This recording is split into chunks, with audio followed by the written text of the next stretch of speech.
एक particular Greek हैं जिनका नाम है डियोन क्राइसोस्टोम।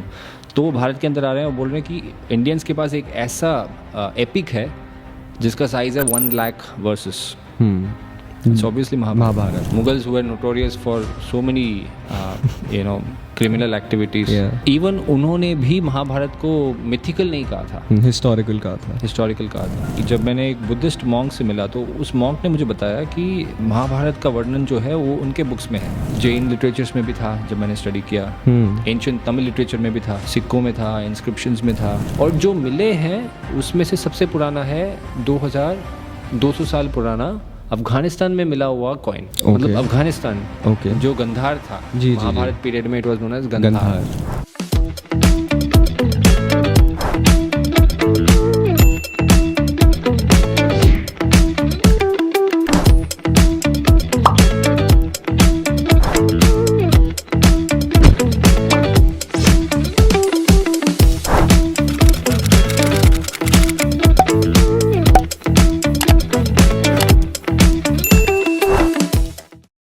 हे गाइस, सीन क्या है कि एक और एपिसोड में आप सबका बहुत बहुत स्वागत है। आज मेरे साथ है Chandru Ramesh ji, who is software engineer, author and researcher. इन्होंने अभी एक बुक लिखी है महाभारत हिस्ट्री, मिथ और हिस्ट्री, जिसके बारे में आज इस पॉडकास्ट पे हम बात करना चाहेंगे। ऐसे टॉपिक्स में मुझे भी बहुत ज़्यादा इंटरेस्ट आता है, बिकॉज़ एक जो इतिहास है हमारे देश का उसके बारे में पता लगता है। जो लोग रिफ्यूट करते हैं इन थ्योरीज़ को, आज एक तरीके से हम उनको टैकल करेंगे। तो first of all thank you so much, आप पॉडकास्ट पे आए। Thank you for inviting. तो पहले तो आप ब्रीफ में थोड़ा अपने बारे में बताइए कि आप सॉफ्टवेयर इंजीनियर से इसमें कैसे घुस गए। So from the very beginning मुझे एक पैशन था to try to understand the aim of life, कि मैं क्यों पैदा हुआ हूँ and what is the purpose of life, और आफ्टर दैट मैं कहाँ जाने वाला हूँ। ये चीज़ मुझे बहुत ही इंस्पायर करता था कि इसके ऊपर मुझे रिसर्च करना ज़रूरी है, जानना ज़रूरी है। तो एक ऐसा बुक है जो मुझे बहुत ही इंस्पायर करता था, वो है भगवद गीता। ओके। तो भगवद गीता ऐसा एक पुस्तक है जो पढ़ने वाले का लाइफ बहुत ही बड़ा ट्रांसफॉर्मेशन आता है। तो जब मैंने भगवद गीता पढ़ा तो I had this basic doubt in me कि क्या ये हुआ है या नहीं हुआ है। क्योंकि जब मैं लोगों से डिस्कस करता था भगवद गीता के बारे में तो उनका एक क्वेश्चन था कि अरे ये तो पूरी कहानी है, इसका क्या प्रूफ है कि ये हुआ है, इसका कुछ प्रूफ दिखाओ। तो जब ऐसे आर्ग्यूमेंट्स मेरे पास दिए जाते थे तो ज़्यादा से ज़्यादा मैं बोल पाता था कि महाभारत का एविडेंस आप यूट्यूब पे देख लो, द्वारका का डॉक्यूमेंट्री है देख लो, राइट। सो ज़्यादा से ज़्यादा मैं इतना ही बोल पाता था। तो मैं सोचा कि चलो इसके बारे में पूरा रिसर्च करना ज़रूरी है। जनरली बोला जाता है कि डॉक्यूमेंट्री देख लो। कभी भी महाभारत के एविडेंस के बारे में आप किसी से भी बात करें तो जनरली वो बोलते हैं डॉक्यूमेंट्री है, जाके देख लो यूट्यूब में, द्वारका तो मिला है ना पानी के नीचे। तो इतना बड़ा एक कोलोसल वॉर जिसका एक बहुत बड़ा इम्पैक्ट था मैनकाइंड पे, तो उसका तो एविडेंस बहुत सारी जगहों पे होना चाहिए। बिल्कुल, उसके इंस्क्रिप्शंस होने चाहिए, सिक्के होने चाहिए, और उसके लिए लिटरेचर मिलने चाहिए, इंडिया में भी बाहर में भी। तो ये एक बड़ा एक टर्निंग पॉइंट था कि जब मैंने एक बुद्धिस्ट मॉन्क से मिला तो उस मॉन्क ने मुझे बताया कि महाभारत का वर्णन जो है वो उनके बुक्स में है। तो that was a big shock for me. मतलब जैसे इंडिया में ऐसा नैरेटिव चलता है ना कि बुद्धिज्म एंड सनातन धर्म का कुछ कनेक्शंस नहीं है, पर मॉन्क ने बताया, बुद्धिस्ट मॉन्क ने बताया, जो एक थेरावादा ट्रेडिशन से है। ये तब की बात है जब आप श्रीलंका में थे? श्रीलंका में था। तो उस टाइम पे जब मैंने एक मॉन्क से डिस्कस किया तो उन्होंने ये चीज़ बताया कि हम लोग महाभारत को मानते हैं, हिस्टोरिकल है, तो ऐतिहासिक है, झूठ नहीं है, कहानी नहीं है। तो ये मेरे लिए एक बहुत बड़ा शॉक था। क्या आप, मैं 2-3 बार उनसे पूछा कि आप लोग सच में मानते हो महाभारत हिस्टोरिकल है? हाँ बिल्कुल मानते हैं। तो उन्होंने एक एग्जांपल भी दिया कि जैसे हमारा महावंशा है, right, Mahavamsa is the historical description of the Sinhalese people. Sinhalese लोगों का पूरा हिस्ट्री डिस्क्राइब करता है।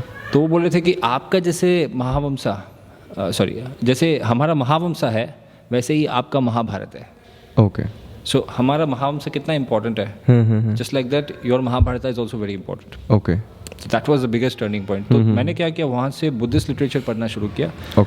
500 से भी जातका, मोर देन 500 जातकास एंड बुद्ध चरित्र, ऐसे सैकड़ों बुद्धिस्ट लिटरेचर्स है। तो उसमें मैंने जब स्टडी किया मैंने पाया कि बहुत सारे रेफरेंसेस है महाभारत कैरेक्टर्स के, कृष्ण के। तो उन लोगों ने महाभारत को कभी झूठ नहीं बोला है। अच्छा। तो that was the biggest turning point for me. मैंने सोचा चलो वहाँ पे एविडेंस है तो और भी एविडेंसेस होंगे, राइट। जैन लिटरेचर्स में भी था जब मैंने स्टडी किया, एंशिएंट तमिल लिटरेचर में भी था, सिक्कों में था, इंस्क्रिप्शंस में था, एंशिएंट केव पेंटिंग्स में था। तो जहाँ जहाँ पे मैं हाथ लगाया मिलता गया। तो ये पूरा एविडेंसेस कलेक्ट करके आज ये किताब हमारे सामने खड़ा है। तो एक बार आप बेसिक, अगर मैं चाहूँगा 1 मिनट 2 मिनट के अंदर बता दें, बिकॉज हम महाभारत सब सुनते हैं, मुझे पता है, बट ऐसे बहुत सारे लिसनर्स होंगे जिनको बस ये पता है महाभारत थी, कोई जंग लड़ी गई थी, लेकिन था क्या एग्जैक्टली, अगर आप शॉर्ट में बता दें ताकि ये बेस सेट हो जाए आगे पॉडकास्ट का। शॉर्ट में basically Mahabharat means the greater Bharat. अभी ये जो नाम है इंडिया, ये इंडिया नाम का कोई प्रॉपर मीनिंग नहीं है। गोरो का दिया हुआ नाम है, ऐसा कहते हैं। नॉट एग्जैक्टली गोरो का नाम, इंडस से इंडिया, नॉट एग्जैक्टली गोरो का नाम, it's a name given by the Greeks. By the Greeks, okay. क्योंकि पहले था इंडिका। हाँ जी। मेगास्थनीज जो आ रहे हैं ग्रीस से, तो उन्होंने एक किताब लिखा था जिसका नाम था indica, which means about India. Okay. वहाँ से इंडिया नाम इवेंचुअली कन्वर्ट होके इंडिया नाम निकला। ओके। तो कोई भी अगर आप शब्द देखेंगे उसका एटिमोलॉजिकल मीनिंग होना चाहिए। कोई भी अगर आप शब्द देखेंगे उसका एक एटिमोलॉजिकल मीनिंग होता है कि उसका शब्द का मीनिंग आप स्प्लिट करके देख ब्रेक करेंगे तो कोई ना कोई रेफरेंस आएगा, या उसका बैकग्राउंड क्या है, शब्द कहाँ से निकला, किस राजा के नाम से निकला, या कौन सा राज्य उस नाम से था, ट्रेस कर सकते हैं, उसका मीनिंग ट्रेस कर सकते हैं, उसको डिवाइड कर सकते हैं। But when you have the word India, उसका कोई एटिमोलॉजिकल या हिस्टोरिकल क्लैरिटी नहीं है, right. But the word Bharat has a very clear history. मतलब वो भरत वंश का हिस्ट्री है, या महाराज भरत का राज्य चल रहा था, he was the king. So Mahabharat, when we say Mahabharat, it means the greater Bharat, okay, which in today's context people can call as the greater India. India शब्द again problematic है, but to explain मैं बता रहा हूँ, greater India. सो Mahabharat means greater Bharat. मतलब भरतवंशी लोग, जो main भरतवंशी family कौन थे, कौरव पांडव। तो उनके बीच में जो लड़ाई चल रही थी, एंड एक्सटेंडेड भरतवंशी थे एंड उसके एलाइज, एंड दोनों तरफ के जो एलाइज थे, ये टुगेदर जिन्होंने एक महा वॉर लड़ा था, इसको बुलाया जाता है महाभारत।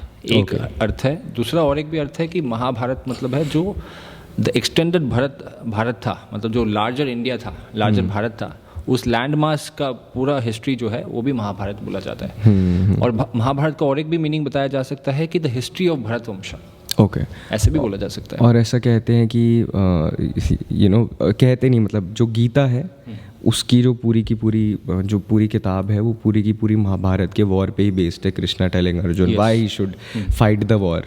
क्योंकि एक तरफ अभी पीछे सुनने को मिला था, राहुल गांधी ने कहा था कि हिंदुइज्म में कभी वायलेंस बताई ही नहीं गई। तो हमारी जो भागवत गीता है वही पूरी किताब जो है वॉर पे है। तो मेरा फर्स्ट क्वेश्चन यही होगा कि जो आपने किताब लिखी महाभारत, मिथ और हिस्ट्री, ये अगर आपको मेरा जैसा आदमी आके बोले कि ये तो मिथ है, मैं नहीं मानता महाभारत हुई नहीं हुई, तो आप उनको क्या जवाब देंगे? राइट। कोई भी एक इवेंट है हिस्टोरिकली हुआ है तो उसके हिस्टोरिकल मार्कर्स रहते हैं। लाइक फॉर एग्जांपल अभी हजारों साल पहले फॉर एग्जाम्पल एक राजा रह रहे थे, तो उस राजा के बाद there will be several references referring to that particular king. Like for example Buddha आए थे, there will be several references referring to Buddha. जो बुद्धिस्ट पीरियड के बाद जो भी आए थे, they would be aware of the Buddha, but Buddhist literature के पहले they would not be aware of the Buddha. Of course. So of course Buddha के पीरियड में रेफरेंस तो होगा, बट उनके पीरियड के बाद भी रेफरेंसेस बहुत सारे होंगे, कंटिन्यू होते रहेंगे, which prove that there is a historical impact continuing for thousands of years. Okay. So जब हम महाभारत का हिस्टोरिसिटी मतलब हिस्टोरिकल एविडेंसेस की बात करते हैं, तो उस पीरियड में भी आर्कियोलॉजिकल एविडेंसेस पाए जाते हैं जो महाभारत का पीरियड है। और उसके बाद भी जैसे बुद्धिस्ट लिटरेचर बाद में आए थे, जैन लिटरेचर बाद में आए थे, ancient Tamil literature, Greek literatures, इन पूरे लिटरेचर्स में आप देख सकते हैं कि महाभारत का रेफरेंस है। Okay, right, who have literally no connection with the Mahabharata. अभी ग्रीक्स आ रहे हैं भारत में, they are referring to a text which is an epic in India which is 1 lakh verses, okay 2000 साल पहले ग्रीक्स आए थे। एक पर्टिकुलर ग्रीक है जिनका नाम है डियोन क्राइसोस्टोम। तो वो भारत के अंदर आ रहे हैं और बोल रहे हैं कि इंडिया के पास इंडियंस के पास एक ऐसा एपिक है जिसका साइज है 1 lakh verses. It's obviously Mahabharata. कोई टेक्स्ट नहीं था जो इतना बड़ा था। सो वैदिक लिटरेचर में there is reference, Puranas and several literatures में रेफरेंस है। उसके अलावा आर्कियोलॉजिकल साइड में अगर आप जाएंगे तो इंस्क्रिप्शंस में है, सिक्कों में है, केव पेंटिंग्स में है, राइट। एंशियंट स्कल्पचर जो है, पुराने स्कल्पचर्स बलराम जी के, कृष्ण के या पांडवों के मिले हैं। So it all clearly establishes कि ये इवेंट सच में हुआ था। क्योंकि डिस्प्रूव करने के लिए ज़्यादा हमारे पास डेटा नहीं है, प्रूव करने के लिए बहुत सारे हैं। So therefore the benefit of the doubt should go to something which has so much of evidence. Of course. क्योंकि अगर जैसे फॉर एग्जांपल हैरी पॉटर एक इमेजिनरी क्रिएटेड स्टोरी है। तो उस स्टोरी के लिए एविडेंसेस आप कहाँ जाके, हिस्टोरिकल एविडेंसेस कहाँ जाके ढूंढेंगे? मतलब सच में एक हैरी पॉटर नाम का एक व्यक्ति था and he was doing so and so things, he was living in this school and so. तो उसको आप कहाँ जाके हिस्टोरिकल एविडेंस ढूंढेंगे? आप सिक्के कहाँ ढूंढेंगे? पानी के अंदर क्या एविडेंस मिलेगा या खुदाई करने से क्या मिलेगा? सही बात है। But a real event which happened in the past leaves historical evidences during that period and the period beyond. उसके पहले उसका एविडेंस ज़्यादा नहीं होगा। सो ये क्लियरली बताता है कि एक इवेंट पर्टिकुलर टाइम पे हुआ है, उसके बाद आप कंटिन्यूस रेफरेंसेस देख रहे हैं। कितने साल, क्योंकि हमेशा कंफ्यूजन रहती है, कुछ लोग कहते हैं 3000 साल, कुछ कहते हैं 5000 साल। This date backs to when? देखिए, सबसे substantial dating methodology, of course there is difference of opinion. कुछ लोग बोलेंगे कि आर्कियोलॉजी को सबसे ज़्यादा इंपॉर्टेंस देना चाहिए। आज एक ट्रेंड है कि एस्ट्रोनॉमिकल डेटा को हम ज़्यादा इंपॉर्टेंस देंगे। सॉफ्टवेयर में हम डालेंगे, सॉफ्टवेयर स्काई मैप दिखाएगा, स्काई मैप को रख के जो डेट मिल रहा है वही है डेट ऑफ महाभारत। सो ये एक अप्रोच है। दूसरा एक अप्रोच है, और एक अप्रोच है तीसरा है, मुझसे डेटिंग थ्रू इंस्क्रिप्शंस। Okay. सैकड़ों इंस्क्रिप्शंस हैं जो पुरालेखन जो बोला जाता है, ऐसे सैकड़ों on the walls, inscriptions on the wall and the caves, the walls, caves, pillars। तो हमारे एंसेस्टर्स ने क्या किया, ये पर्टिकुलर राजा ने इस टाइम पे यहाँ पे राज्य किया था और उसने ये चीज़ें की थी, और वो कलयुग में इस पीरियड में आ रहा है, महाभारत वॉर में इतने साल के बाद आ रहा है। तो ऐसे हंड्रेड्स ऑफ इंस्क्रिप्शंस हैं जो इधर कलयुगा या डेट ऑफ महाभारत वॉर या डेट ऑफ युधिष्ठिर शका, मतलब जिस साल Yudhishthira Maharaj became the king. So 3 eras हैं मेंशन्ड इंस्क्रिप्शंस में। सो ये तीनों एराज पिन पॉइंटेड 5000 साल पहले वाला डेट दिखाते हैं। Whereas एस्ट्रोनॉमी में there are difference of opinion. एक स्कॉलर बोलेंगे कि ये 5000 है, एक स्कॉलर बोलेंगे नहीं इट इज़ 3500 और सो ऑन, कुछ बोलेंगे कि ये 7500 है। There is no clarity in terms of astronomical dating of the Mahabharata. उसमें प्रॉब्लम्स भी है, which probably I will explain later in the podcast. और हमारे बुक में मैंने पूरा उस मेथोडोलॉजी को डिबंक किया है कि एस्ट्रोनॉमी को रख के आप डेटिंग करना itself is a problematic methodology of dating the Mahabharata. Okay. So whereas inscription जो है वो बहुत ही प्रिसाइज है, वो बताता है कि इस साल हुआ था, उसमें डाउट नहीं है। 400 से भी ज़्यादा इंस्क्रिप्शन है जो एक पर्टिकुलर ईयर को पॉइंट कर रहा है। अच्छा, 400 से भी ज़्यादा, 1-2 नहीं है, 400 से भी ज़्यादा इंस्क्रिप्शंस है। जब आप literature and inscription and of course Mahabharata literature, inscriptions and the later literature and later inscriptions, सबको आप जब कंबाइंड में स्टडी करेंगे आपको एक पर्टिकुलर साल मिलता है जो करीब 5000 साल पहले महाभारत वॉर हुआ था। तो आपने क्या बेसिक मेथोडोलॉजीज यूज़ करी? आपने किस चीज़ों से इसको प्रूव करा कि ये था? जैसे आपने कहा कॉइन्स, स्क्रिप्चर्स, आपने क्या यूज़ करा? जैसे एंड आपने क्या पाया ये सब एविडेंसेस में? आप देखेंगे ब्रॉडली 2 कैटेगरी होता है, एक है लिटरेरी एविडेंस और दूसरा है नॉन लिटरेरी एविडेंस। मतलब लिटरेचर, जब एक पर्टिकुलर इवेंट होता है या एक पर्टिकुलर पर्सनालिटी जी रहे हैं तो उसका रेफरेंस लिटरेचर में होता है। ओके। जैसे मैंने अभी बताया था, ग्रीक लिटरेचर में रेफरेंसेस है महाभारत का 1 लाख पन्नों की, 1 लाख वर्सेस की एक बुक था जिसका जो इंडियंस उसको पढ़ रहे हैं, right, it's important for the Indians. तो then we have reference in the even the Muslim sources, Mughal writers, even उन्होंने भी माना है कि महाभारत हिस्टोरिकल है। राइट, मतलब कंटिन्यूस हिस्टोरिकल एक्सेप्टेंस है। Even the Muslims, the Mughals were notorious for so many criminal activities। तो इवन उन्होंने भी महाभारत को मिथिकल नहीं कहा था, हिस्टोरिकल कहा था। लाइक फॉर एग्जांपल आपको अगर एग्जैक्ट रेफरेंस दूं, it is from this book of Abu Fazal. Okay. Abu Fazl is considered as the official biographer of Akbar. Okay. So Abu Fazl अपने बुक में लिखता है कि this particular place where Humayun का जो पैलेस दिख रहा है, that is the place where Maharaj Yudhishthir used to rule 4,500 and approximate years वो बता रहा है.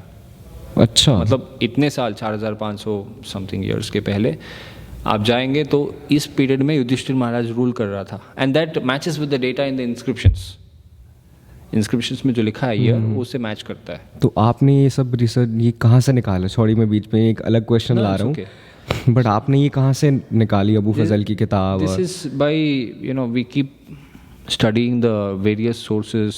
जैसे हमने ओरिजिनल सोर्सेज जाके, बेसिकली क्या होता है जब आप लिटरेचर स्टडी करते हैं, आपको पूरा लिटरेचर का लिस्ट निकालना पड़ता है कि हजारों साल से किस ने क्या क्या किताबें लिखी है. ओके. तो उसमें किन किन किताबों में पॉसिबिलिटी है महाभारत के एविडेंसेस का, तो उसको मार्क करना है, उसको स्टडी करना है. एक आपने जो अभी का एविडेंस में कि जैसे मुस्लिम लिटरेचर में भी था, आपने इसमें किताब में अपनी लिखा है रिलेशन विद बुद्धिज्म. मेरे को वो जानना है कि थोड़ा अगर आप उसको एलैबोरेट और करें, वहाँ पे क्या रेफरेंस मिलता है? जैसे बुद्धिस्ट लिटरेचर्स अगर आप देखेंगे, they are basically Jatakas are considered very important. Okay. Jatakas अगर आप देखेंगे, they are considered to be revered very much because they describe Buddha का जो पास्ट लाइफ के एक्सपीरियंसेस हैं या स्टोरीज हैं, वो नरेट किए जाते हैं जातकास. जन्म जातका वो ज वर्ड से आता है वैसे. तो जातकास में अगर आप देखेंगे, there are more than 500 Jatakas. Okay. And several Jatakas either refer to Kuru kingdom और कुरु राज्य और द सिटी ऑफ इंद्रप्रस्था और the names of the 5 Pandavas और द नेम ऑफ द्रौपदी और the name of Vasudeva Krishna, Balram ji, Baldev, Devaki पुत्र कृष्णा, मतलब Krishna is son of Devaki. ऐसे पूरे क्लियर हिस्टोरिकल रेफरेंसेस हैं. अच्छा. Of course, the story would be somewhat or slightly different. But the base remains the same. Base remains the same. कि ये भाई थे, ये they were son of Devaki Vasudev, उन्होंने कंस के अगेंस्ट फाइट किया. इसको जैसे फेमस जातका है घट जातका, इसमें ये स्टोरी है पूरा. Krishna is the son, Krishna and Vasudev is the son of Vasudev. Krishna is the son of Vasudev and Devaki. Okay. Balram is another brother and other brothers भी थे. So Krishna and Balram, they fought against Kamsa and defeated him. Okay. So same story है और city भी same है, मतलब मथुरा वगैरह. अच्छा. So all details are measured overlay जो story है वो pretty much same है, overview same है. Detailing थोड़ा बहुत ऊपर नीचे होता है based on Buddhist understanding. Okay. But the theme of the story remains the same. तो ऐसे then there are other jatakas. Right, there is a Mahaumag Jataka, there is a reference to Pandavas. ऐसे multiple Jatakas है, there is a reference to देवधर्म जातका, एक जातका है जिसमें भी रेफरेंस है. तो ऐसे मल्टीपल जातकास में there is reference to Mahabharata characters और Krishna in their literature. Coming back to जो आप जैसे आपने स्टार्ट किया था, अदर देन लिटरेचर, ये तो लिटरेरी हो गया. जैसे आपने कॉइन्स बोले, क्या कहते हैं उसको, वो जो केव पे होते हैं, स्क्रिप्चर्स और वो सारी चीज़ें, तो उसका जैसे मैंने पहले बताया था 2 कैटेगरी है. हाँ जी. Coming back to that, non literary, right. So literary का मैं एक पॉइंट में बोलना चाह रहा था. जी बोलिए. तो लिटरेरी एविडेंस में up till the Mughal period everybody accepted the Mahabharata as historical. Okay. Until the Mughal period. Okay. ये जो कॉन्स्पिरेसी टाइप का है कि महाभारत मिथोलॉजी है, महाभारत रिलेटेड डाउट्स, ये सब आप ज़्यादातर देखेंगे after the arrival of the British. After the arrival of the British, क्योंकि उन्होंने एजुकेशन कंट्रोल किया था ना. तो ये जो चीज़ है, जो पॉइजन है फैलाया गया था कि ये मिथोलॉजी हो सकता है, ये ब्रिटिश पीरियड में ज़्यादा देखा जाता है. मुगल्स ने एक्सेप्ट किया, बुद्धिस्ट ने एक्सेप्ट किया, जैन्स ने एक्सेप्ट किया एंड चाइनीज़ ने एक्सेप्ट किया, right. Everyone accepted. Except the British. नहीं, ब्रिटिश को भी पता था हिस्टोरिकल। हाँ, उन्होंने टिल्ट कर दिया, वही ब्रेक कर दो, कल्चर ब्रेक कर दो। Yeah, so they had their own motives why they did that. So British are the first ones to actually call the Mahabharata as mythology. तो मतलब वो पॉसिबिलिटी उन्होंने दरवाज़ा खोला था कि नहीं इसको मिथोलॉजी की तरह भी देखना जरूरी है, राइट। तो वो पहले बार वो जो ऐसा एक दृष्टिकोण उनके टाइम में ये हम देख सकते हैं। तो उसके पहले ये इतना इम्पोर्टेंट क्यों है? बिकॉज हजारों साल से हर कोई इसको मान रहा था, हर कोई मान रहा था कि इसका, जैसे आर्कियोलॉजी में भी इसका एविडेंस सिक्के हैं या इंस्क्रिप्शंस हैं, स्टैचूज मिले हैं, सब में एविडेंस दिखते हैं। But at a certain point in history people start doubting कि हाँ मे बी ये मिथोलॉजी हो सकता है। ये ब्रिटिश पीरियड में हुआ है, क्योंकि जैसे हमने पॉडकास्ट से पहले भी डिस्कस करा था ना कि अगर किसी देश को ख़त्म करना है तो उसके कल्चर को ख़त्म कर दो, वो कंट्री ऑटोमेटिकली ख़त्म हो जाएगी। तभी ये चीज़ें लोगों तक जाननी भी ज़रूरी है, बिकॉज जो उस टाइम पे हो रहा था आज के टाइम पे भी कहीं ना कहीं with the influence of global culture coming in our country, हमारा कल्चर कहीं वीक ना हो जाए। It's very important. या so when we speak of evidences, literary evidence एक साइड हो जाता है एंड दूसरा साइड हो जाता है नॉन लिटरेरी एविडेंस। तो नॉन लिटरेरी एविडेंस में we find inscriptions, we find coins, we find cave paintings, we find sculptures, and we find evidences in these major sites like Dwarka, Indraprastha, Kurukshetra and so on. तो of course Mahabharat का जो geography है वो बहुत ही vast था। More than 70 kingdoms have participated in the Mahabharata war, 70 kingdoms से ज़्यादा। तो आप बोलेंगे कि 70 kingdoms का evidence कहाँ है? अरे आपने खुदाई कहाँ पे की है अभी तक? Majority of India's archaeology is still not excavated, right?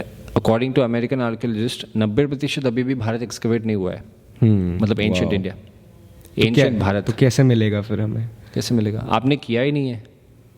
We are actually living on top of ancient cities. 140 crore का पॉपुलेशन है एंड ग्रोइंग।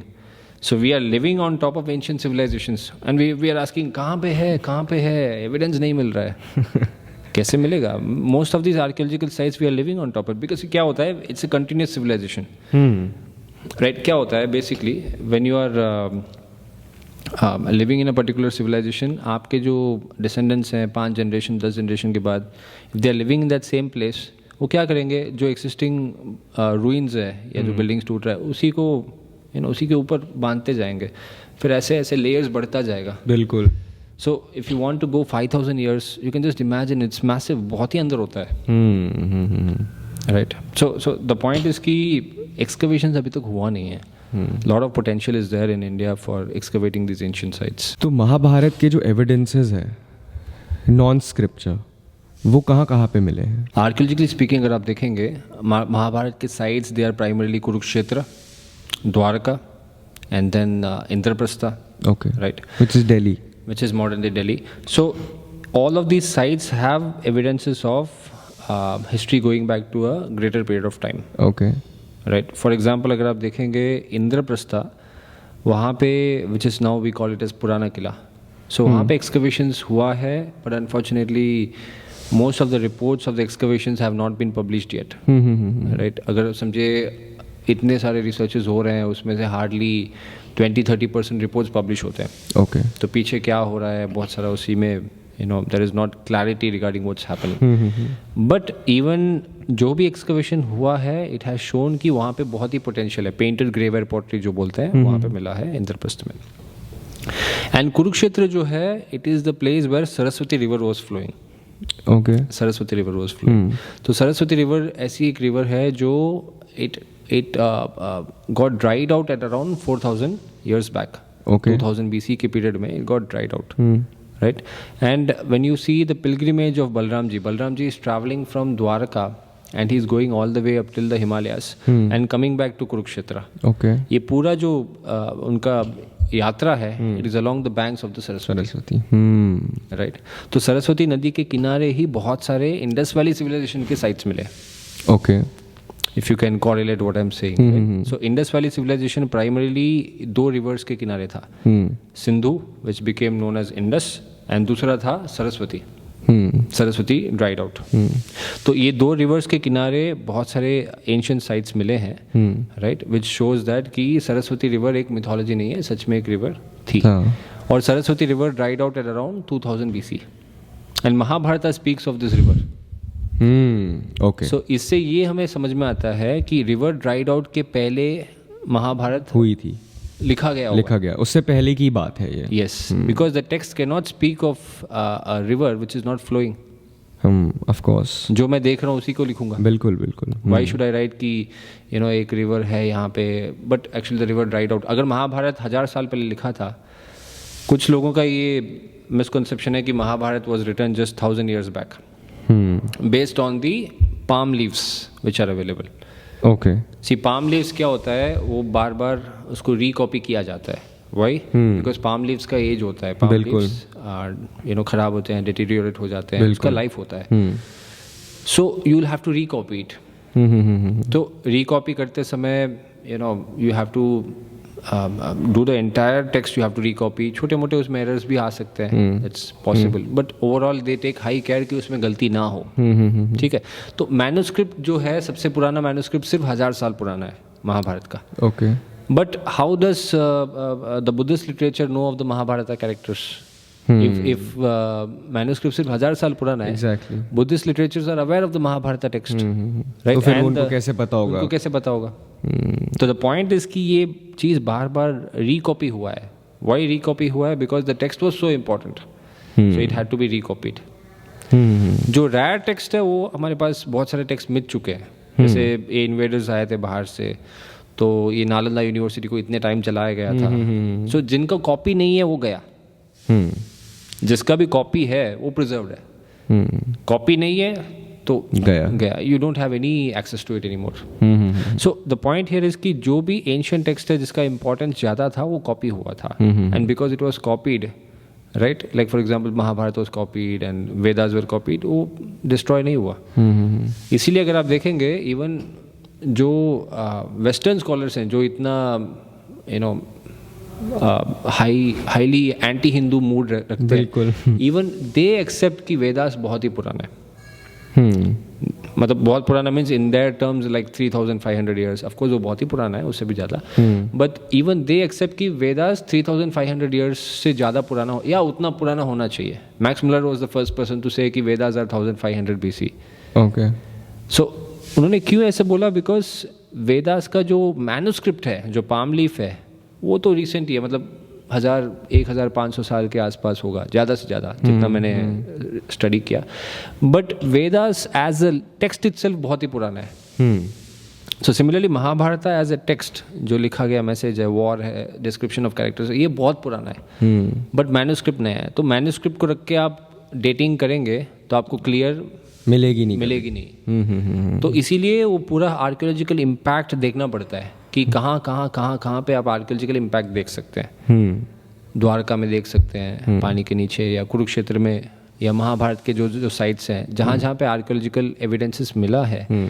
तो इससे ये पता चलता है कि ये पीरियड जो है, मतलब ये महाभारत के बाद जो भी पीरियड है, उसमें we can see the impact. चाहे वो इंस्क्रिप्शंस हो, चाहे वो कॉइन्स हो, चाहे वो केव पेंटिंग्स हो, स्कल्पचर्स हो। बट अगर अब जैसे कॉइन्स की मैं फॉर एग्जांपल बात करता हूँ, तो महाभारत के कितने टाइम बाद के वो कॉइन्स होंगे? मतलब अगर महाभारत हम 5000 पहले डेट करें, यस, तो वो कॉइन्स अभी आर्कियोलॉजिकल मटेरियल का ये डिफिकल्टी है कि पहले चीज़ें मिलना बहुत मुश्किल होता है जी, राइट, और कुछ मिलता भी है तो भी वो डिस्ट्रॉय हो जाता है in the passage of time. नहीं तो हमारे चोर बाजार जो होता है वो लोग लेके चले जाते हैं। आपको पता है ना, चोर बाजार बहुत टाइप के होते हैं, इंडिया के अंदर भी होते हैं, कुछ बाहर के म्यूजियम्स भी होते हैं। जी, वो भी कम नहीं होते हैं। तो they take away this artefacts and many times वो निकलता भी नहीं है, मतलब they don't even keep it for display, right. तो ऐसे भी बहुत सारे एविडेंसेस मिलते नहीं हैं, और जो मिले हैं उसमें से सबसे पुराना है 2200 साल पुराना अफगानिस्तान में मिला हुआ कॉइन। मतलब अफगानिस्तान जो गंधार था महाभारत पीरियड में, it was known as Gandhar. Gandhari वहीं से आई है। सो गंधार राज्य जो है वहाँ से आई गांधारी, वहाँ से सिक्के मिले हैं 2200 साल पुराने सिक्के। उसमें आप देख सकते हैं क्लियरली, एक साइड में कृष्ण खड़े हैं चक्र के साथ, और पास में लिखा है वासुदेवा। अच्छा। राइट। और दूसरा एक सिक्का है जिसमें लिखा है समकर्षणा। बलराम जी का एक नाम है समकर्षणा, हल पकड़ के खड़े हैं। बलराम जी का जो वेपन है वो हल है। ये सिक्के वहाँ से मिले? वहाँ से मिले हैं। आज क्या हाल है अफगानिस्तान का? आज आप जो भी नॉन मुस्लिम है वो वहाँ पे कोई नहीं है, सब निकल गए। बट एक टाइम पे कृष्णा वॉज हाईली रिवर्ड। वहाँ पे कृष्णा को बहुत ही रिस्पेक्टफुल पोजीशन दिया गया, नहीं तो सिक्कों में कैसे आ गए? बिल्कुल, कॉइन्स तभी में आए हैं तो उनकी कोई रिस्पेक्टफुल पोजीशन है, इंपॉर्टेंस है सोसाइटी में। राइट। और ये सिक्के जो है एगेथोक्लेस राजा का था, इसीलिए इसका कॉइन्स का नाम है, सिक्कों का नाम है एगेथोक्लेस कॉइन्स। ओके। तो सिक्कों में भी उनका वर्णन है, मतलब कार्विंग हुआ है। तो द पॉइंट इज कि कंटिन्यूस हिस्टोरिकल इम्पैक्ट हुआ है महाभारत का, चाहे वो लिटरेचर हो। राइट। द्वारका में जो डॉक्टर एस.आर. राव ने एक्सकवेट किया, वहाँ पे भी आर्टिफैक्ट्स मिले हैं। राइट। ऑफ कोर्स वो लेटर पीरियड का है, but there is more to be excavated, जो उन्होंने खुद ही इंडिकेट किया था एक बार। और आर्सेनिक के वेपन्स जो आपने बताए थे, हाँ, वो 2800 BC के हैं। तो ऐसे बहुत सारे आर्टिफैक्ट्स हैं, वेपन्स हैं, जो पब्लिक को पता ही नहीं है ऐसे कुछ है महाभारत के एविडेंसेस। मेजॉरिटी लोग सोचते हैं कि ये जो महाभारत वॉर है, it is imaginary creation, fantasy world, fantasy. जैसे व्यासदेव जी थे, उनको कुछ काम नहीं था, किसी ने उनको पेमेंट दे दिया कि एक स्टोरी क्रिएट कर दो। Right. Story screen play create कर दो। क्या जो वेद है उनमें भी मेंशन्ड है महाभारत का? यस। क्या मेंशन है उसमें महाभारत? वेद में अगर आप देखेंगे, in the Rigveda there is mention of the two characters Devapi and Shantanu. Devapi and Shantanu. Devapi and Shantanu. अभी देवपी शंतनु इंपॉर्टेंट क्यों है? शंतनु आपको पता है कौन है? नहीं। He is the ancestor of the Pandavas and Kauravas. Okay okay. ठीक है। Shantanu very famous. शंतनु का वर्णन है in the Mahabharata as a Kuru king. Kuru. Okay okay. Kuru. Okay. मतलब कुरु राज्य के हाँ राजा थे। महाभारत में क्या है? सेम है, he is a Kuru king. Devapi जो है, he is elder brother of Shantanu. Okay. In the Mahabharata. ठीक है। And in the Veda, Rigveda, he is described as Arshtishena Devapi. Okay. Arshtishena Devapi मतलब, आपको मैं थोड़ा ये टेक्निकल है, आपको समझाने की कोशिश करता हूँ। आष्टिसेना देवापी मतलब आष्टिसेना वंश के या गोत्र के देवापी। ओके। अभी वाई वुड देवापी को क्यों आष्टिसेना देवापी बोला गया है वेदों में? राइट। तो इसका और मैं बैकग्राउंड क्लियर करता हूँ जी। देवपी शंतनु और कॉन्टेम्पररी। कॉन्टेम्पररी मतलब हिस्टोरिकल लैंग्वेज में हम कॉन्टेम्पररी बोलेंगे कि एक ही पीरियड के हैं। ओके। अभी आप और मैं एक ही पीरियड के हैं, कॉन्टेम्पररीज। अभी मैं और हिटलर कॉन्टेम्पररी नहीं है। हाँ, वो अलग पीरियड के, मैं दूसरे पीरियड का हूँ। सो महाभारत में देवपी शंतनु कॉन्टेम्पररी हैं, and in the Veda also they are contemporary. अभी डिफिकल्टी क्या आता है समझने में, और एक भी ये पॉइंट है कि बोथ आर कुरुस। यहाँ के शंतनु भी कुरु राजा हैं, वेद का शंतनु भी ही इज अ कुरु राजा। यहाँ पे डिफिकल्टी आता है समझने में कि जो देवापी है वेदों का, he is referred as Arshtishena Devapi, वेराज जो महाभारत के जो देवापी हैं, he is the Kuru king Devapi who renounced. मतलब वो सब छोड़ के वो फॉरेस्ट चले जाते हैं। इसका बैकग्राउंड समझना जरूरी है। तो क्या होता है, Devapi actually had physical deformities, उनके बॉडी में प्रॉब्लम था। ओके। मतलब हैंडीकैप थे बेसिकली। तो वो राजा नहीं बन सकते हैं। मतलब according to the local tradition at that time, people do not allow him to be the king. Because you have to go at war basically. War basically standard था कि राजा should have this kind of an appearance, जो भी है। तो he was not encouraged to be the king at that period. तो उनको दुख हुआ होगा, या he would have felt कि हाँ चलो मैं इसके लिए suitable नहीं हूँ, मैं सब कुछ छोड़ के त्याग देता हूँ, मैं renounce कर रहा हूँ। ठीक है, मैं फॉरेस्ट जा रहा हूँ, साधु बन रहा हूँ। राइट। तो he left। महाभारत में ये वर्णन है कि वो छोड़ के चले गए। उसके बाद क्या किए, ये कनेक्ट होता है वेदों में। वेदों में ये लिखा है कि सॉरी, महाभारत में यहीं तक की रेफरेंस है कि वो चले गए। महाभारत में डिस्क्राइब किया गया है कि वो छोड़ के गए बिकॉज उनके बॉडी में फिजिकल डिफॉर्मिटीज था, and he was not encourage to be the king. Okay. क्योंकि क्या होता है, जनरली बड़े भाई राजा बनता है। हाँ जी हाँ जी हाँ जी। राइट। तो देवा भी बड़े भाई हैं, बट नहीं कैन नॉट बने। बिकम राजा। तो इसके आगे का पार्ट वेद, इसके आगे का पार्ट का जो अंडरस्टैंडिंग है, जो क्लू है, वो वेदों में मिल जाता है। ओके। क्योंकि यहाँ पे Shantanu is the king of Kurus, Kuru के राजा हैं, और उनके लिए यज्ञ करने के लिए हाँ। आते हैं देवापी, ओ। आष्टीसेना देवापी। तो अभी वो संत बन गए हैं। अभी अपने को वो आष्टीसेना गोत्र नाम, आष्टीसेना गोत्र से आइडेंटिफाई कर रहे हैं। वाह। Why he does that? Because अभी वो अपना जो पूर्वाश्रम है वो त्याग दिया है उन्होंने। He has given up the identity of a Kuru royal prince या king, जो भी है. He has given up that identity, and now he's identifying himself as a mendicant, as a Sadhu basically. तो आष्टीसेना, अभी आष्टीसेना क्या है? इसका जवाब भी महाभारत में है। आष्टीसेना is a ऋषि, राइट? वो एक जगह पे तपस्या कर रहे हैं जो सरस्वती नदी के किनारे पे है। और हमारे देवापी जो हैं वो भी उसी जगह पे जाके तपस्या कर रहे हैं। और इट इज़ हाईली लाइकली कि उन्होंने आष्टीसेना को अपना गुरु माना होगा, क्योंकि उसी जगह पे जहाँ पे उन्होंने तपस्या की थी, सेम प्लेस में उन्होंने तपस्या की। So he would have accepted Arshtishena as his guru, और अपने को गुरु के लाइन में उन्होंने आइडेंटिफाई किया होगा। क्योंकि अभी क्या होता है, आष्टीसेना देवापी जो वेदों में रेफरेंस है, it is identification of a गोत्रा। ओके।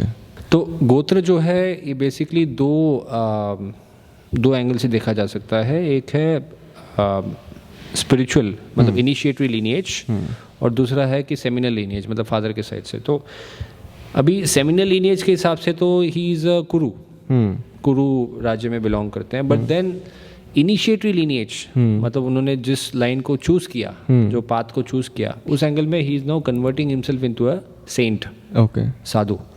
तो उस एंगल में उन्होंने आष्टीसेना को अपना गुरु माना, इसीलिए आष्टीसेना गोत्र से अपने को आइडेंटिफाई कर रहे हैं। इसीलिए वेदों में ये रेफरेंस है कि वो आष्टीसेना गोत्र के जो देवापी हैं अभी आ रहे हैं शंतनु के पास, और शंतनु उनको संत की तरह ही देख रहे हैं, ना कि बड़े भाई की तरह। तो ये टेक्निकलिटीज है जो समझना जरूरी है। ये रिलेशन है जो वेद और महाभारत। और वेद कितने पुराने हैं? वेद कम से कम 5000 साल पुराने। उससे पहले तो उससे बाद तो लिखे जाने का पॉसिबिलिटी नहीं है, बिकॉज जो पीरियड है द्वापर एंड कली का जो संधि है, उसके एंडिंग में जो संधि पीरियड है, उसी टाइम पे वेद पहली बार कंपाइलिंग किया गया है। रिटन फॉर्म में they have brought it in written form. उसके पहले it was in the verbal form, शब्द। Okay, right. तो रिटन फॉर्म में पहली बार उसी टाइम पे आ रहा है, उसके पहले वो रिटन फॉर्म में नहीं था। तो इसीलिए बहुत बार लोग मिसअंडरस्टैंड करते हैं कि ये इस टाइम पे लिखा गया है तो इसीलिए इसी टाइम पे क्रिएट किया गया है। ऐसा नहीं है, वो बहुत ही पुराना है, बट एक पर्टिकुलर पीरियड ऑफ टाइम पे वो लिखा गया था। तो आपने स्टार्टिंग में कहा था कि जो मुगल्स थे, उन्होंने जो उनके जो टेक्स्ट स्क्रिप्चर्स थे, उसमें भी महाभारत का मेंशन था, तो उस पे can you touch more on that? Mughal period के राइटर, जिसे मैंने पहले बताया था, अबू फाजल, उन्होंने लिखा है कि Maharaj Yudhishthira was ruling in Indraprastha. अभी ये जो साइट है, पुराना किला रीजन जो है, वो बहुत ही इंपॉर्टेंट है फ्रॉम द आर्कियोलॉजिकल पर्सपेक्टिव। क्योंकि डॉक्टर बीबी लाल ने जब उन्होंने एक इंस्क्रिप्शन निकाला जिस called as the Narayana stone pillar inscription, तो नारायणा जो है एक एरिया है दिल्ली में, वेरी नियर टू पुराना किला, तो उसमें भी ये रेफरेंस है इंद्रप्रस्थ शहर का, बट उसमें लिखा है इंद्रपत। ओके, इंद्रपत। बुद्धिस्ट लिटरेचर में भी रेफरेंस है इंद्रप्रस्थ का। ओके, वहाँ पे भी इंद्रपत। अच्छा। ग्रीक लिटरेचर में लिखा है इंदोपत। इंदोपत। सो आप मल्टीपल लिटरेचर इंस्क्रिप्शन देखेंगे हिस्टोरिकली, ग्रीक्स देखेंगे या you see the inscriptions and you see the tradition, ये जो region है, it has been identified as Indraprastha for at least more than 2000 years. Okay. उसी ट्रेडिशन को कंटिन्यू करते हुए अबू फाजल जो अकबर के पीरियड के राइटर हैं, अकबर के ऑफिशियल बायोग्राफर माने जाते हैं, उन्होंने अपने किताब में लिखा है कि ये जो जगह देख रहे हो, most probably he is referring to the regions around Purana Qila और द पुराना किला। तो वहाँ पे 4500 years बैक अप्रॉक्सीमेटली महाराज युधिष्ठिर शासन करते थे, एंड जगह का भी नाम बता रहे हैं, इंद्रपथ। अच्छा। सो मुस्लिम सोर्सेज में देख लीजिए, and you check the inscriptions, आप बुद्धिस्ट लिटरेचर देख लीजिए, Greek literature, everywhere it is called as Indraprastha और कंटामिनेशन ऑफ इट इंद्रपथ और इंदोपथ, राइट। सो कुछ लोगों को प्रॉब्लम होता है कि दिल्ली को हम इंद्रप्रस्थ बोलें, but that is what it is. Historically ये जगह को इंद्रप्रस्थ ही कहा गया है। इसके लिए इंस्क्रिप्शंस भी है, इसके लिए लिटरेचर भी है बुद्धिस्ट एंड मुस्लिम सोर्सेस में, एंड महाभारत में तो है ही है। सो ये क्लियरली ये दिखाता है कि this place is rightly identified as Indraprastha, whereas the word Delhi का ज़्यादा सिग्निफिकेंस नहीं है। होता क्या है दिल्ली वैसे, right? How would you make sense of the greater importance of the word Indraprastha? मतलब इतने हजारों साल से इंद्रप्रस्थ चला आ रहा है जी, उसका कितना हिस्टोरिकल सिग्निफिकेंस है, दिल्ली शब्द का कोई हिस्टोरिकल सिग्निफिकेंस? क्योंकि जो मैं इंस्क्रिप्शन बता रहा था आपको, नारायणा स्टोन पिलर इंस्क्रिप्शन जो है, उसमें ये लिखा गया है कि in the province of Haryana, okay, in the province of Haryana, right, there is a place called Indrapath. Okay, मतलब हरियाणा थोड़ा और आगे हरियाणा है, राइट? हाँ तो जी। उस टाइम पे ऐसा हुआ होगा कि हरियाणा प्रोविंस में इंद्रप्रस्थ था। सो ये क्लियरली ज्योग्राफी के हिसाब से भी ये प्रूव होता है कि दिस प्लेस, स्पेशली जो आज अगर आप देखेंगे पुराना किला का जो सराउंडिंग एरिया है, ऑफ कोर्स एक मेट्रो स्टेशन भी उसी नाम से है, Indraprastha metro station, IP extension, हाँ जी, राइट। सो इंद्रप्रस्थ जो नाम है, it is not something like, कुछ लोगों को प्रॉब्लम हो सकता है उससे कि ये कैसे इंद्रप्रस्थ बोला जा, कैसे how we can call it as Indraprastha, but उसके लिए हिस्टोरिकल रेफरेंस है, उसके लिए इंस्क्रिप्शंस है, उसके लिए बुद्धिस्ट लिटरेचर है, ग्रीक सोर्सेस है। एक जगह जो है यमुना के किनारे approximately around the modern city of Delhi was called as Indraprasth. It's not something newly created by someone. ये बहुत ही पुराना Historical है, बहुत ही पुराना fact है, factual है। एक दिन we will end the podcast, मुझे आपसे पूछना था, आपने जो कहा कि 90% अभी हमने जो हमारे यहाँ के आर्कियोलॉजिकल साइट्स होनी जहाँ पे हमें करनी चाहिए थी एक्सकवेशन, अभी हमने करी ही नहीं है, करी भी है तो ढंग से नहीं करी है। क्या रीज़न है इसका? क्योंकि अगेन जैसे हमने कहा कि जब तक आपको आपकी हिस्ट्री ही नहीं पता, तब तक ना ही आपको आपका प्रेजेंट ढंग से पता है, ना ही आप अपना फ्यूचर ढंग से बना सकते हो। तो why, what is the reason कि हमने इस पे इन्वेस्ट नहीं करा, ध्यान नहीं दिया? क्योंकि a country which is so rich in its culture and tradition and everything has not focused on such a big thing. Yes, जैसे अमेरिकन आर्कियोलॉजिस्ट का कहना है, तो फेमस एक अमेरिकन आर्कियोलॉजिस्ट है जिनका नाम है सारा पारकाक, तो वो कहते हैं कि भारत का 90% एंशिएंट साइट्स, इंडियाज़ हेरिटेज अभी भी अंदर है। So most of them are underground, some of them may be under water. आप ये इमेजिन करके देखिए कि एक ऐसा civilisation which was spread all across South Asia, it had a massive impact in culture, मतलब पूरे विश्व से लोग यहाँ पे आते थे पढ़ाई करने के लिए या यहाँ से नॉलेज लेने के लिए। It had a massive impact for thousands of years. एक ऐसा सिविलाइजेशन जिसको ग्रीक्स, जिसको समझने के लिए, जिससे इंटरेक्ट करने के लिए ग्रीक्स आते थे, चाइनीज़ आते थे, पूरी दुनिया आती थी, लिटरली पूरी दुनिया के लिए एक इंस्पिरेशन था ये। तो ऐसा एक सिविलाइजेशन डेफिनेटली आर्कियोलॉजिकल रिकॉर्ड भी छोड़ेगा, बिल्कुल। बट ये ऐसा भी एक सिविलाइजेशन है जिसने ट्रेमेंडस इन्वेजन्स भी फेस किया है।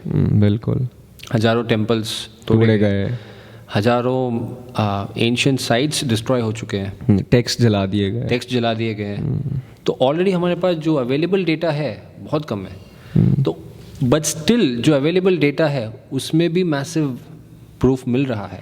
जैसे जो अवेलेबल सिक्के हैं या इंस्क्रिप्शंस हैं, जो लिटरेचर है, बुद्धिस्ट, जैन, तमिल संगम लिटरेचर, ग्रीक, चाइनीज़, कहाँ पे भी चाइनीज़ ट्रैवलर्स, मैंने ऐसे चाइनीज़, सो इतने सारे जो लिटरेचर एंड आर्कियोलॉजिकल इम्पैक्ट जो है इसमें क्लियरली दिखाता है कि एक इवेंट सच में हुआ था। महाभारत की बात कर रहा हूँ।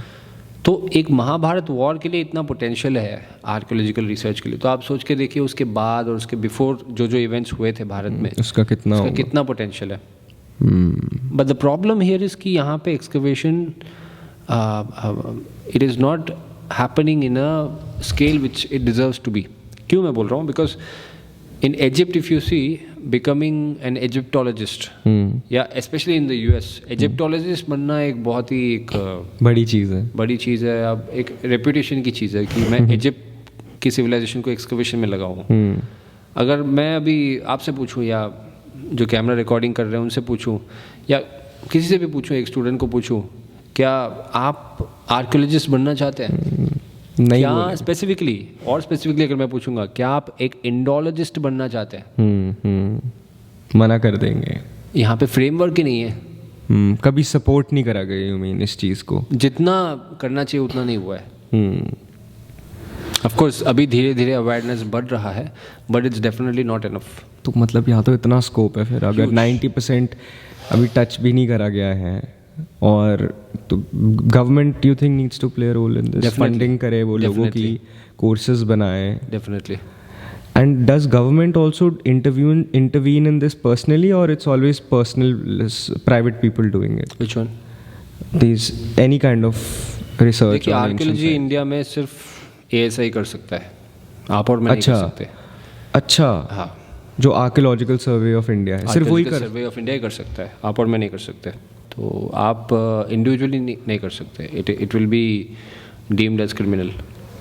सो आपको क्योंकि ASI is authorised body for doing this, carrying out this activity. But again हर एक ऑर्गेनाइजेशन के अपने ही प्रॉब्लम्स होते हैं. बिल्कुल. तो बहुत बार ASI has become like a सरकारी दफ्तर. तो people are just warming up their benches. Of course बहुत अच्छे आर्कियोलॉजिस्ट भी हैं ASI में, with all due respects to them, but बहुत बार ऐसा हो जाता है कि एक आर्कियोलॉजिस्ट का एक टैग ले लिया गया है और बस I am doing this as a job and not as a passion, कि मैं देश के लिए कुछ करूं या अपने ग्लोरियस हिस्ट्री को निकालूं बाहर, इस पर पूरा जी जान करके लग जाऊं. इतना वो पैशन नहीं है ऑन एन एवरेज जितना होना चाहिए. क्यूरियोसिटी नहीं है उस लेवल. क्यूरियोसिटी नहीं है because we are so happy with whatever is happening in our lifes. जो जा रहा है ऐसे चलने दो, क्या क्या प्रॉब्लम है. वैसे अगर आप देखेंगे अमेरिकन आर्कियोलॉजिस्ट में इजिप्ट, ग्रीक वगैरह जो एंशियंट सिविलाइजेशंस है उस पर काम करना उनके लिए बहुत ही एक प्राउड फील होता है. एक they are very passionate about it, they give their best for it. Bharat में इतना है नहीं जितना जितना मैं अपने हिस्ट्री को निकाल रहा हूँ, कि हिस्ट्री मेरा आइडेंटिटी है, मेरा it's my literally my brand. तो उसको मैं निकाल रहा हूँ, तो it's a great thing. But आप किसी भी स्टूडेंट से पूछ लीजिए आप क्या बनना चाहते हो. मैं UPSC करना चाहता हूँ, नहीं तो मैं सॉफ्टवेयर इंजीनियर बनना चाहता हूँ, मैं डॉक्टर बनना चाहता हूँ. आर्कियोलॉजिस्ट बनना चाहते हो? कौन बनना चाहेगा? तो ये निकले पैसे का खेल है एक्चुअली ना. That's why the framework is required. Bharat में फ्रेमवर्क जितना होना चाहिए है नहीं. तो कहाँ से करेगा? व्यक्ति कुछ करना भी चाहता है, उसको अपना फैमिली देखना है, उसको अपना he has to take care of his family, जो डिपेंडेंट्स है उनको देखभाल करना है. वो आर्कियोलॉजी में लगेगा, उसको कोई सपोर्ट नहीं है जितना होना चाहिए, जितना वो करना चाह रहा है, तो वो क्या करेगा? तो he will just settle for a mediocre life. आपने जो एक NGO स्टार्ट करा है आर्कियोलॉजी पे, वो क्या है basically? It's basically not for archaeology alone. मतलब हम आर्कियोलॉजिकल डेटा को रिसर्च करते हैं, but it's not specifically for only for archaeology. It is history, archaeology, numismatics, inscriptions, multiple चीज़ों पे हम काम करते हैं. सो हमारा एक वन पॉइंटेड फोकस है कि जो हिस्टोरिकल मेस है भारत में, उसके ऊपर काम करना जरूरी है. लाइक फॉर एग्जांपल, भारत के बहुत ही फेमस एक, आई वुड नॉट से भारत के, let's call it as India की famous historian, right. So she says, when I say she as a historian, आप लोगों को समझ में आ गया होगा हु शी इज. तो she says Yudhishthir learned many of his virtues or good qualities from Ashoka. आप देखिए, ये है भारत के बड़े हिस्टोरियंस का पोजीशन. ये है मतलब युधिष्ठिर लर्न फ्रॉम अशोका. क्या ही बोलूँ मैं. देखिए, Ashoka is inspired by Buddhism, and Buddhist text में रेफरेंस है for Mahabharata, reference to Yudhishthir, reference to Pandav, reference to Krishna. तो मतलब कृष्णा पहले आए थे, इसीलिए बुद्धिस्ट टेक्स्ट में रेफरेंस है. बुद्धिज्म को इंस्पायर होकर Ashoka he converted to Buddhism. और ये कह रहे हैं कि Yudhishthir Yudhishthir is inspired by Ashoka. Hmm. And It's a mess. I mean, she's highly respected. The most celebrated. आप किसकी बात कर रहे हैं? आप नाम ले सकते हैं. ले सकते हैं, रोमिला था. रोमिला थापर. अच्छा, okay. She says that Yudhishthir is inspired by Ashoka. मतलब ये कैसे चलता है इस देश में, आप सोच के देखिए. कैसे पॉसिबल है कि ऐसे व्यक्ति जो एंड ये वो हिस्टोरियंस है जिनको हमने यहाँ चढ़ाया हुआ है. Definitely they are at the top of the pyramid. यही हमारे मेन हिस्टोरियंस है और ये ऐसी बातें कर रहे हैं. बताइए तो ये क्या होगा इस देश का फिर what you can expect. Historical हमें हमारी रियल हिस्ट्री सामने लानी पड़ेगी. इंडिया को भारत बनाना पड़ेगा बेसिकली.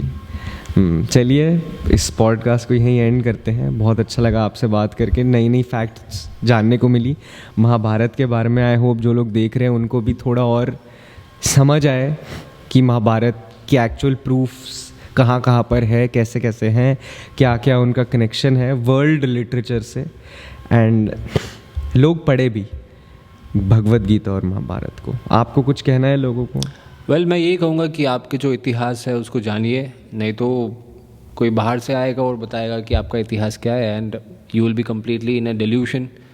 आपको अपना आइडेंटिटी अपना, क्योंकि हिस्ट्री जो है अपना पास्ट जो है उससे हमारा आइडेंटिटी क्लियर होता है, उसके बेसिस पे फ्यूचर और अच्छा बन सकता है. If you don't have a clear history, if you have a messed up identity of your history, right, what can we expect. So therefore it's very important कि हम अपने हिस्ट्री को ठीक तरह से जानें एंड सच्चे इतिहास को अपने बच्चों को सिखाएं. नहीं तो आज बहुत ही प्रॉब्लम हो रहा है. हमारे जो बच्चे हैं they are getting diverted to this western 100% western culture, right. उनको अपना वैल्यू सिस्टम से लेके कुछ भी कनेक्शन ही नहीं है. क्यों? Because most of them think कि ये कहानी है, ये हुआ नहीं था. उनको ये प्रूफ दिखाइए कि ये सच में हुआ था, इसका हिस्टोरिकल एविडेंस है, इसका इंस्क्रिप्शंस है, इसके कॉइन्स हैं, इसके लिटरेचर है, आर्कियोलॉजी है, सब कुछ है. तो ये दिखाना इस बुक में आपको सब कुछ मिल जाएगा. यस, इस बुक में आपको ये सब मिल जाएगा. ये बुक अभी अमेज़ॉन पे अवेलेबल है, तो आप वहाँ पे ले सकते हैं. चलिए, थैंक यू.